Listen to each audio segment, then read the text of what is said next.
प्राचीन समयमा ग्यास्ट्राइटिसको उपचारका लागि प्रयोग गरिएका केही परम्परागत उपायहरू तल बुदागत रूपमा दिइएको छ। यी उपायहरू आयुर्वेद, घरेलु उपचार र जनश्रुतिमा आधारित छन्। 1. एस्टिमुडो मुलेठी, पेटमा जलन र घाउ निको पार्न प्रयोग गरिन्थ्यो।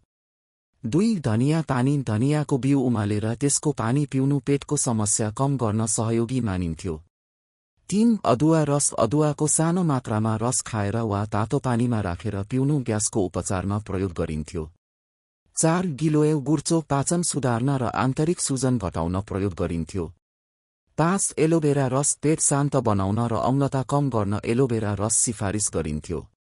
6. बेलफलको चूर्ण, सुक्खा बेलफलको चूर्ण पानीमा मिसाएर सेवन गर्नुपर्थ्यो।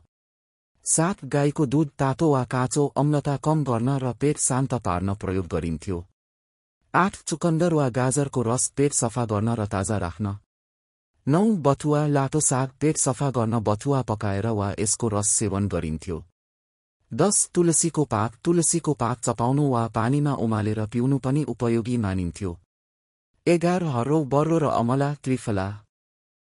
त्रिफला चूर्ण राति सुत्ने बेलामा तातो पानीसँग सेवन गर्नु पाचन र ग्यास समस्यामा लाभदायक थियो।